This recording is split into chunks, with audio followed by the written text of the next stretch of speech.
क्या आप जानते हैं भारत की इस भूमि पर एक ऐसी जगह है जो हजारों साल पहले एक उन्नत सभ्यता की गवाही देती है।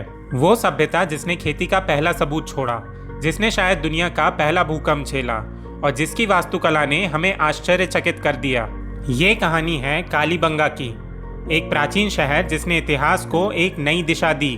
चलिए एक रहस्यमयी सफर पर चलते हैं और जानते हैं कालीबंगा में जीवन कैसा था, लोग क्या करते थे और किसे पूछते थे। साल 1953। आर्कियोलॉजिस्ट बीबी लाल की नजरें एक सूखे क्षेत्र पर पड़ी, राजस्थान के हनुमानगढ़ जिले में बहती घग्गर नदी के किनारे। यहाँ की मिट्टी में एक अनकही कहानी छिपी थी जिसे वक्त ने दबा दिया था। खुदाई शुरू हुई और धीरे धीरे कालीबंगा का अस्तित्व सामने आया।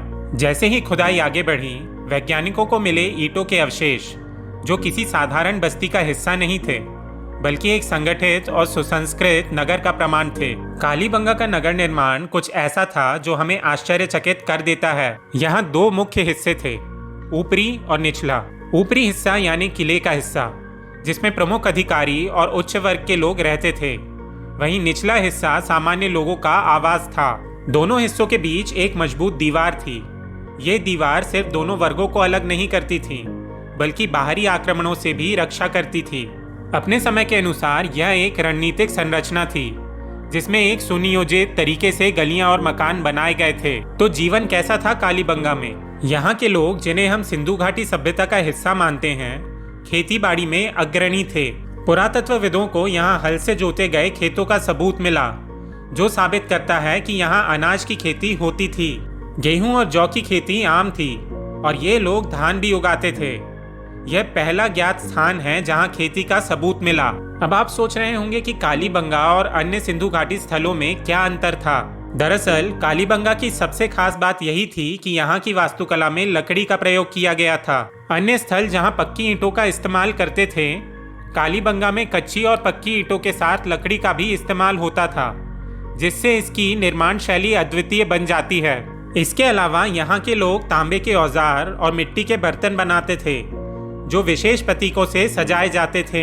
यहाँ के लोगों की धार्मिक मान्यताएं भी एक रहस्य हैं। कालीबंगा में मिले अग्निकुंड इस बात का प्रमाण देते हैं कि यहाँ यज्ञ और अग्नि पूजा का महत्व था। ये अग्निकुंड शायद धार्मिक अनुष्ठानों के लिए उपयोग में आते थे जो उस समय की मान्यताओं को दर्शाते हैं। इसके अलावा यहाँ कुछ ऐसे प्रतीक और मूर्तियां भी मिली हैं जो मातृ देवी की पूजा का संकेत देती हैं, जिन्हें देखकर ऐसा लगता है कि यहाँ की संस्कृति आध्यात्मिक रूप से विकसित थी। अब बात करते हैं इस नगर की भौगोलिक स्थिति की। घग्गर नदी के किनारे बसा कालीबंगा व्यापार के लिहाज से काफी महत्वपूर्ण था। इसका स्थान इतना रणनीतिक था कि सिंधु घाटी के अन्य नगरों के साथ इसका व्यापारिक संबंध था। कालीबंगा के लोग तांबा, हाथी दांत और मणियों का व्यापार करते थे और इनका व्यापार दूर दूर तक फैला हुआ था, जिससे यह साफ हो जाता है कि कालीबंगा न केवल एक आर्थिक केंद्र था बल्कि संस्कृति और सभ्यता का प्रसार भी यहाँ से होता था। लेकिन कालीबंगा की कहानी यहीं खत्म नहीं होती।